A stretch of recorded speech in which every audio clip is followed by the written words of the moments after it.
hours of OSHA training. And Jerry, go ahead and introduce yourself, give a little bit of bio, and rock and roll, brother. Okay, I'm the owner of Sirocco Vacuums and Bulldog Pro Pressure Washers. A lot of you guys know me as a technical guy that answers questions on the forums. I try to be as helpful as I can, and that drags me into a few of these sideline projects like environmental health and safety. Environmental health and safety is going to end up being a series of programs for the association. It's going to end up being equipment safety, chemical safety. There's going to be a whole lot that comes out of this. So in the next 45 minutes, I'm going to try to give you an overview of what directions we're going to go into certification programs and the whole deal. So let me get started. Being in custom systems for the past 30 years, I've seen a lot of assembled trailers and truck-mounted systems that have equipment issues that were bolted into place. Hardware that's limited, pipe fittings that are the wrong ratings, hoses the wrong ratings and sizes. There's so many mistakes done because nobody knows everything. We like it the most when contract cleaners are focusing on making a lot of money doing contract cleaning.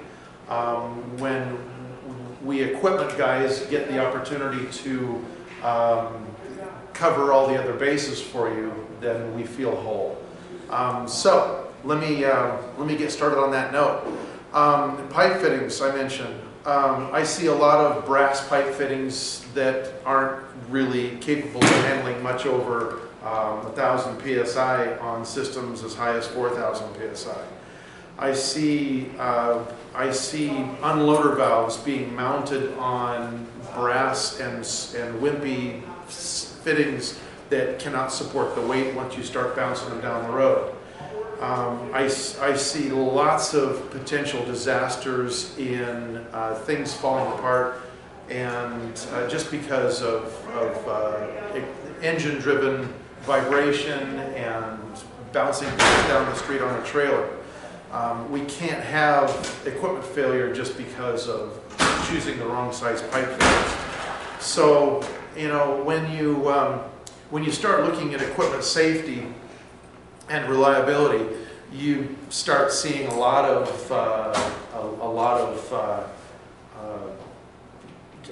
combinations in between. You know, you see something that could have broken and sent hot water shooting across off the side of the trailer. If you park your trailer in a parking lot where there could be people walking by and a fitting blows and you've got water at 200 degrees spraying across the side of the trailer, these can be disasters. So choosing your pipe fittings wisely all of a sudden becomes an environmental health and safety for your job site. We got to think about things like this. Anyway, so you know, when you're setting up a system, make sure that you're getting all the information on how you're making decisions. What I teach my guys the new guys in my shop is that you need proof that you're doing the right thing.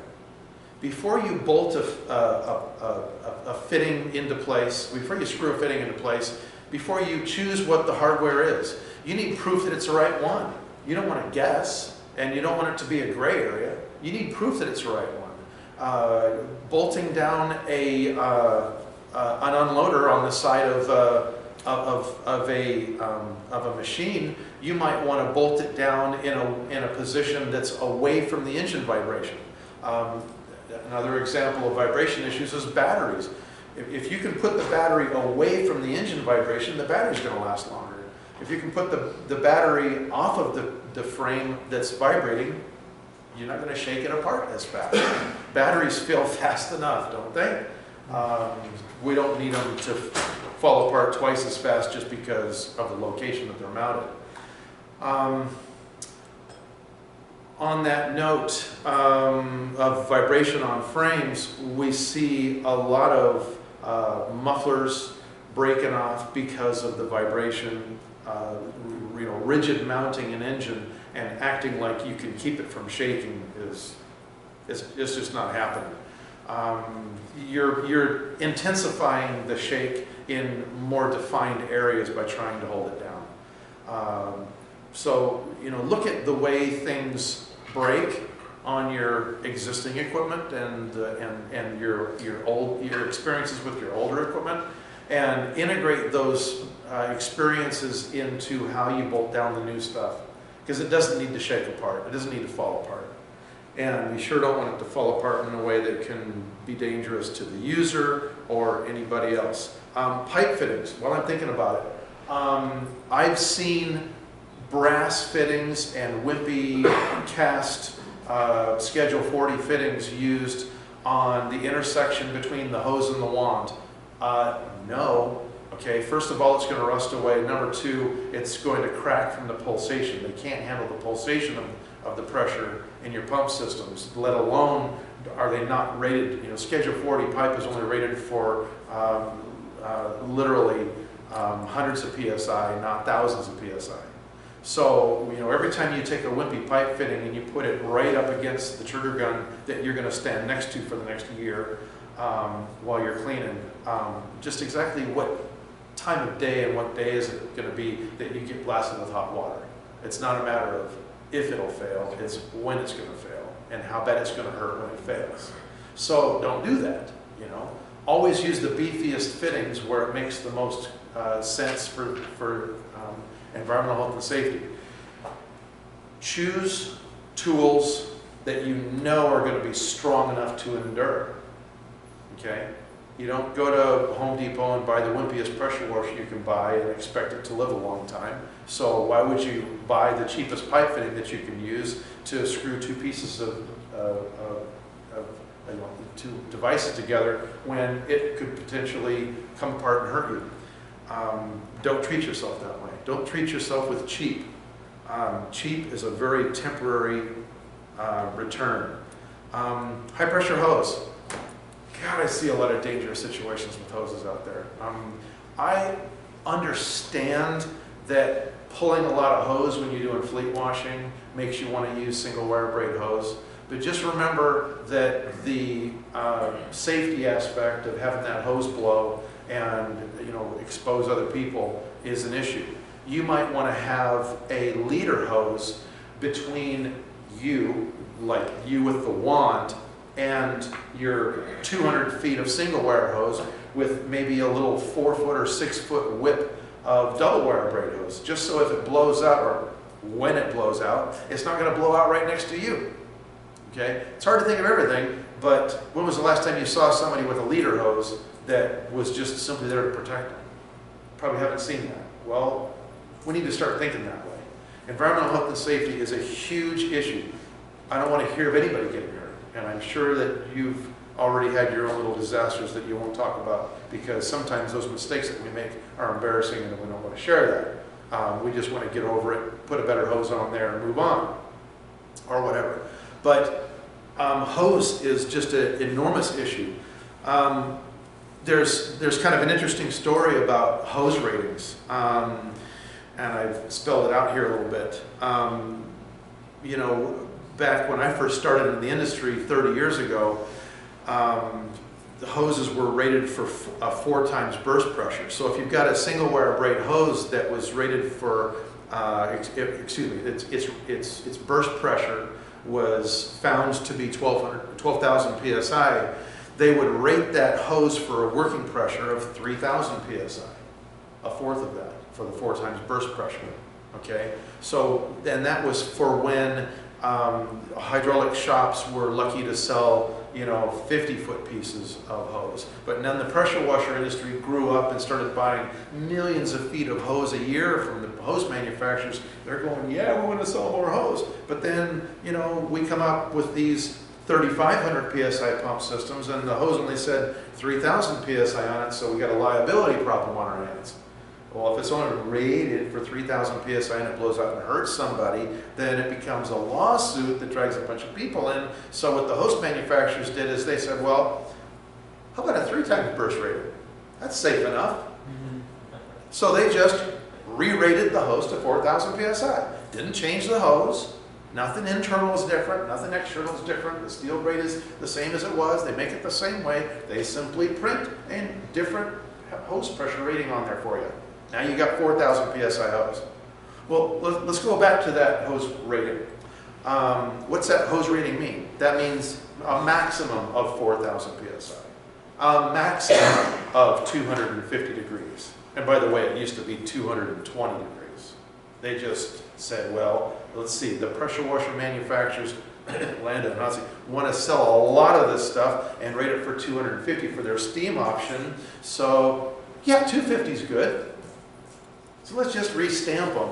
Didn't change anything about the hose. They just restamped the hose, 250 degrees, 4,000 PSI, but not at the same time.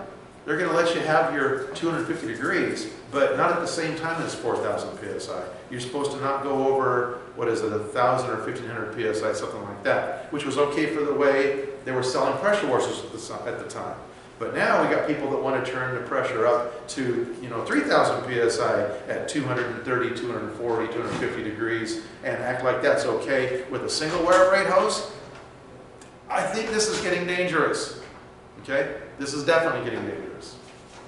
I remember hearing the story of a guy putting out his cones and barricade and put out the safety tape, and he had his hoses all laid out so that nobody could trip over the hoses, and he was doing the front of a 7-Eleven where there happens to be that morning a whole lot of kids walking by to the grade school a block away. And there was this one little group of kids, there was like 8 or 10 little kids, and ooh, what's that? And they walked up real close to the machine and they're looking at this thing make a lot of noise, and they see the guy spraying water over there, and boom, a hose blows on the hose reel. 200-degree water spraying on all these kids. 3 of them went to the hospital because that's what the cops said they should do. It was mayhem. It was mayhem.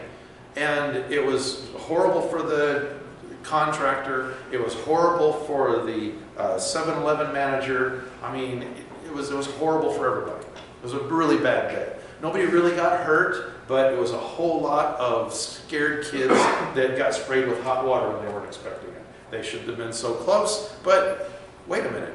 What about that hose rating? Was it double wire braid hose? Was it single wire braid hose? Okay, guess what? It was single wire braid hose. Did he have the pressure turned up and the heat way high? Yeah, probably so. Was he pushing his luck a little bit? Maybe. Okay, did he end up getting sued? I don't know, I didn't hear the rest of that story. But easily could have, right? Do we need this frustration? No. Is the high pressure hose in double wire a lot more expensive than single wire braid hose? No, it's only about 10 bucks more for a 50-foot piece. What's the problem? It's only 10 bucks. Can you handle the extra weight of the hose? Well, I guess if you get some of those hose leashes from Jerry, maybe it's easier to pull the hose in a long length than instead of having to pull the hose with your arms. So yeah, we're going to make it easier for you to pull the double wire braid hose because we can. Because you've got an environmental health and safety reason to use double wire braid hose instead of single. You feel me? These are pretty important things. We act like, oh, the hose says 4,000 PSI. It says 250 degrees, but not at the same time. And not when you start dragging it across the ground. You know what I mean? When you take a hose that's going to lay in a track across a factory, and it's going to just lay there and hold 4,000 PSI, and sometimes at a lower pressure, 250 PSI, that's when the manufacturer said that was okay. But now dragging across the ground, you really should be using the double wire braid hose instead of the single wire braid hose. Did I give you enough reasons now? Okay, environmental health and safety. You can't assume that everything that you have on your truck or trailer is going to be reliable. You have to assume that something is going to go wrong. If you don't assume that something is going to go wrong, then you're going to get caught off guard and you're going to have a liability problem. Not just a downtime problem, you're going to have a liability problem. And you don't need to have it. Heaters, oh my gosh. For the past 30 years, I've been looking at heaters going down the street with sheet metal screws holding them down, and really nothing to hold the heater on the trailer except the hoses connecting it. Otherwise, sheet metal screws holding them down? Really? Those little screws at the bottom of the base that holds the coil tank assembly onto the base of the heater, and that's it? That's all they gave you from the manufacturer, and you bolted that down in your trailer now and called it a portable hot water pressure washer? Wow. Our heaters have a strap that is bolted onto the top pad of the heater with grade 8 bolts down to the main frame with grade 8 bolts. If you get in an accident, I don't want it going anywhere. I don't want it to be a projectile on the freeway in an accident, okay? I don't want liability problems. Very early in my exposure to this industry, I felt that explaining something to somebody was enough. Oh no, it didn't turn out to be enough. He made the mistake that he wasn't supposed to make 3 times and ended up putting himself in the hospital over it. I'm not having liability problems, okay?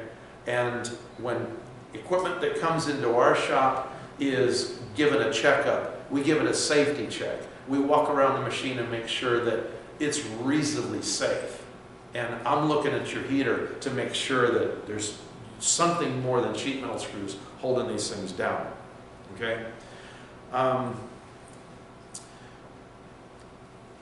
We love diesel burners. They're a lot safer than propane heaters. If you spill propane, it wants to explode. If you spill diesel fuel, it's just a mess to clean up, right? So it's a lot safer. We like diesel heaters, but you got to remember that if you've got a vertical heater or a horizontal laying down low, it's sucking up fumes into that thing. And if you have a gasoline spill over here, it's almost as bad as the doggone pilot light over there.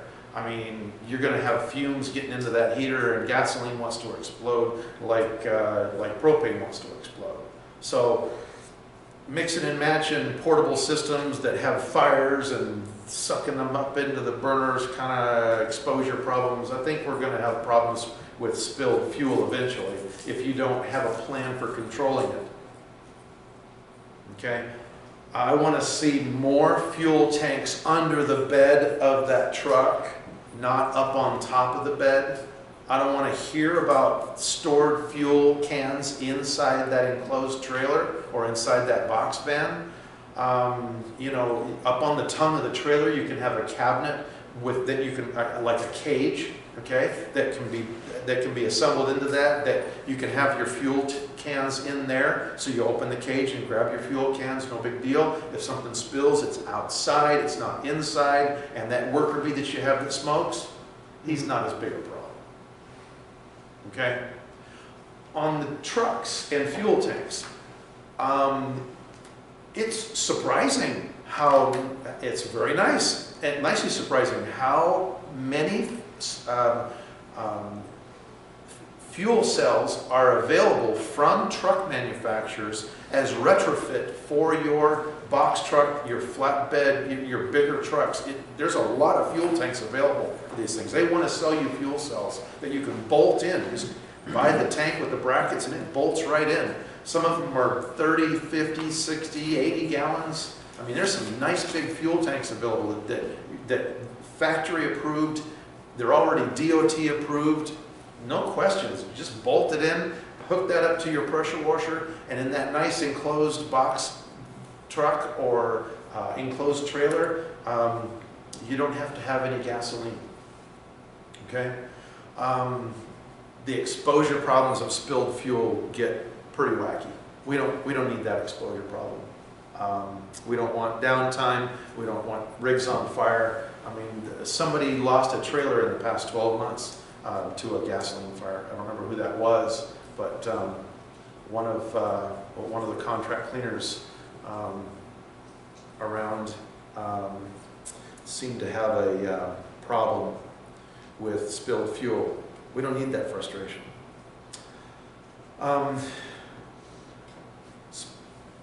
Anywhere there's a pilot light, you know, or a spark ignition of any kind, it's going to cause problems. Fuel cells mounted. I saw a trailer come in the service department that had a fuel cell mounted above the engine's muffler. Okay, really? We don't need, you know, that new employee out there with a transfer container refilling that tank when he just ran out of gas and that muffler is still scalding hot. We need to not have him blown off the trailer, okay? Don't set yourself up for disasters. These are, you know, no disasters are acceptable. Failure is not acceptable, okay? I didn't realize how much I learned from hanging around the off-road racing industry when I was younger. Bouncing stuff down the road like it's a mission.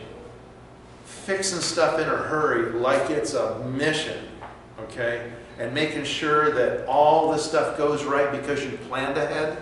Oh, that plays heavily into how we design trailers and trucks and machines and what we're recommending in the service department for repairs and upgrades and everything else. There's a lot that we can train you for that you didn't already know if you don't have that kind of experience. Mounting a piece of equipment on a truck, you know, the big beefy trucks, they don't have as friendly a suspension system as lighter trucks do. But when you start bolting equipment down on a trailer, that suspension is even stiffer. Those things really bounce as you're going down the road. That's your water tank and your heater and your hose reels. You know, those nice swiveling hose reel thingies that have to live on one little piece of pipe for the rest of their lives that's rusting away as we speak. You're going to bounce that down the road. And some of you even go off-road. You're going to go clean some heavy equipment down some, 5, 6, 8 miles of dirt road washboard stuff. You're beating the heck off of your trailer. All that is trying to get off of your trailer because you can't bolt it down that good. Chemicals. Chemical safety is a whole nother, that's going to end up being a whole certification program to itself, don't you think? I mean, what this industry is getting into with chemicals. I mean, I'm proud of people like Craig coming up with a safe way of getting after something as crazy as battery acid and rust stains with a product that's as safe as it can possibly be, so you guys have less to worry about when you're handling. It's instead of using the phosphoric and hyperfluoric and all these, crazy acids that kill people. He's got a product that is much, much safer. Thinking about the environmental health and safety aspects of the quality of the chemical is extremely huge, but what we do with them for the rest of their lives is pretty important. If you get in an accident and something spills, it gets kind of crazy. I've had a lot of vans, Econoline and whatever vans come into my facility where I'm looking at gasoline is stored in there and everything else. And if this guy ran into the back of somebody, where does that want to go? It want to go all over him. I don't think I'd want that environment.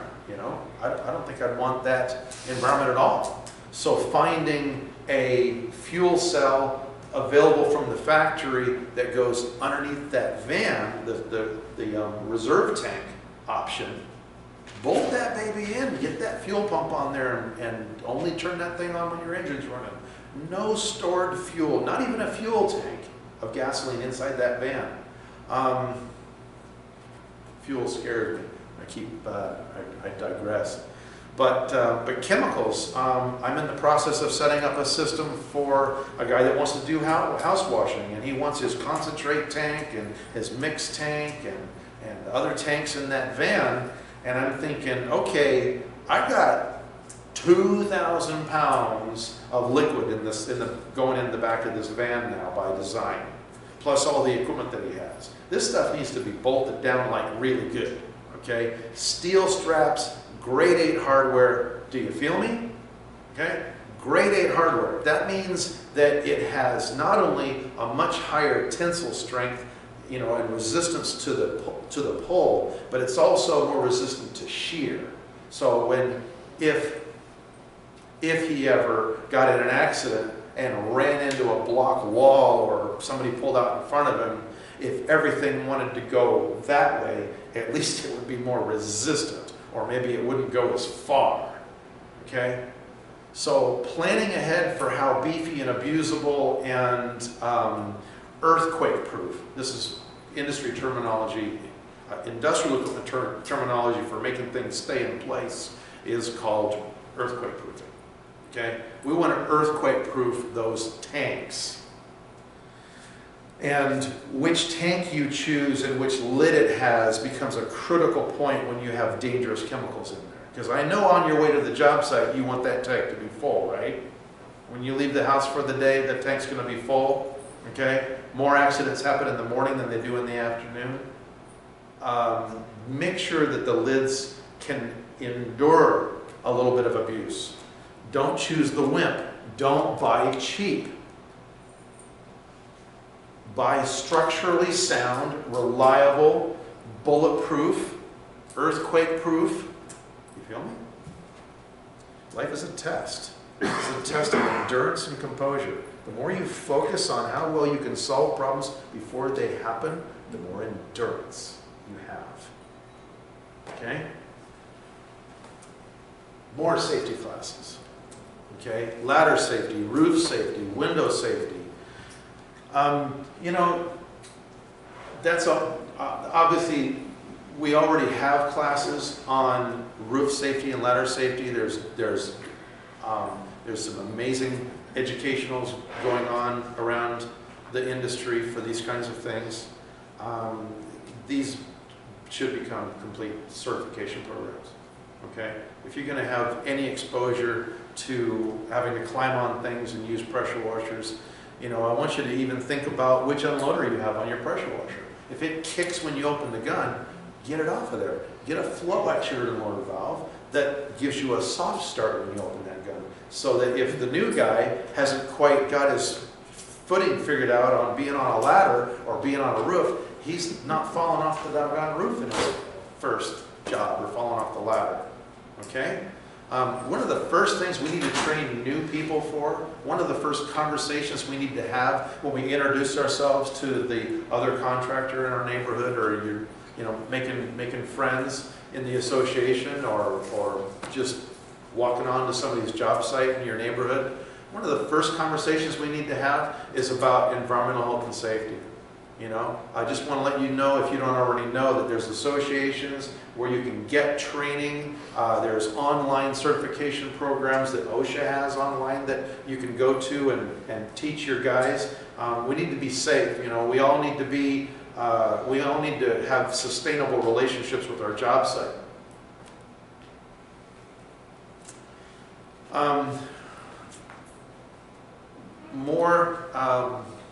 More exposures that we have, you know, the flora and the fauna. You know, you have to be careful with your chemicals on the plants around the house when you're doing house washing. You need to be careful with the chemicals that can potentially be spilled on a job site, and how you're gonna clean them up. You need to have your own spill kit for whatever could possibly spill. If you're gonna bring it to the job site for whatever reason, you need to be able to manage it. You need to be able to manage the worst case scenario with anything you pick up, carry, transport, drive. Everything about your work in your day from the time that you get out of bed needs to be sustainable, no matter what. Okay? No matter what. Even the customer has an exposure to what you're doing. You've got those safety cones set out, you got your tape set, your caution tape, and the whole deal set up. And the customer thinks that he can walk past that stuff like it's not even there. And he's walking into your job site, not even realizing that you're around the corner about to turn, you know, his direction, and you're not expecting anybody to be within the work zone, and here he comes walking around the corner. And you're spraying bleach or whatever.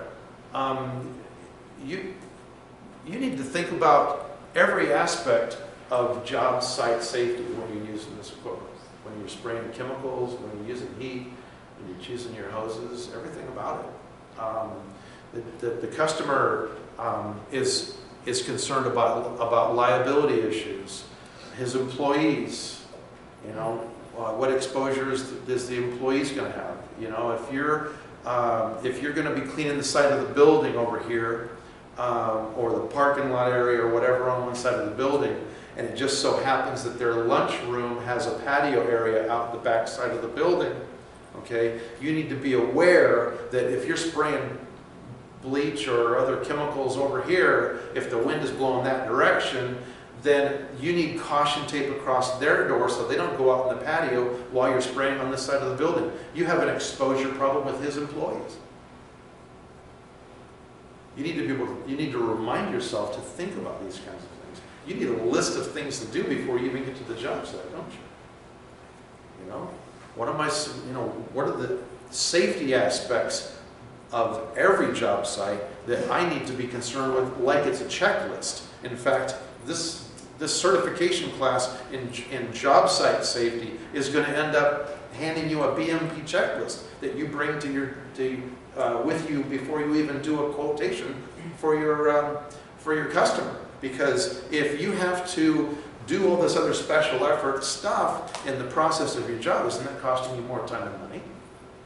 Okay, it needs to be built into the deal, and so it is what it is. But you have to have job site safety, and if you display that character of the guy that has all that extreme job site safety, and your quote is only 10% more than the other guy, who's he going to hire? He's going to hire the guy that seems to be more professional. And this is another way that what you're doing is a compelling demonstration.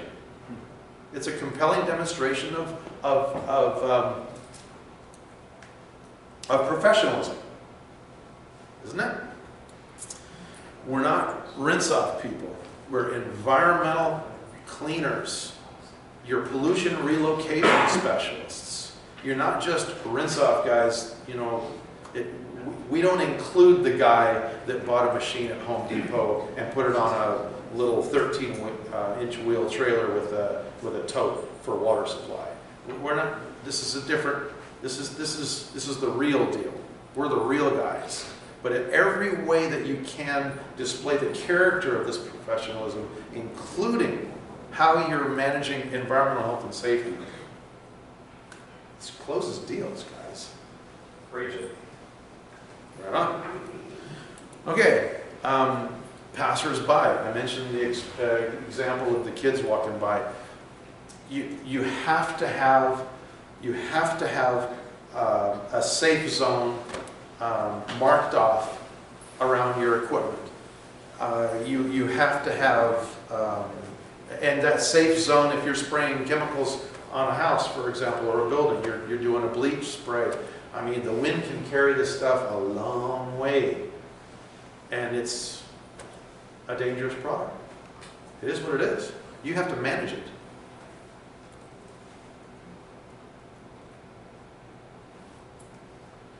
So this is just a piece. This PowerPoint presentation that I did is just a very, very small piece of what environmental health and safety is going to be. And the certification classes that are going to come from this are going to be pretty wide and very necessary. And I got very strong feelings towards what I've seen of equipment in the past 30 years. I've seen a lot of stuff that was about to fall off the doggone truck as it was going down the road. I don't want to see that. Everyone should be doing a safety check on their trailer. Everyone should be doing a safety check on their job site. If you're the foreman, then when you go to that job where you had your guys pull up and set up and start getting going and you were off doing some selling, when you get to that job site, your first job is EHS, Environmental Health and Safety. Look at what they're doing, how they're doing it. Are they completely set up and properly managing environmental health and safety? Okay. Now on the lead guy's checklist should have been to make sure that all those bases were covered, because you gave him a copy of that checklist, didn't you? You can't hold people responsible for something that you didn't give them a list for. You know, explaining to people that they're supposed to do something and getting them to do it isn't exactly management. Okay, giving them a list and making them sign off on it, put their initials and date on it, and turn it in, you know, kind of thing.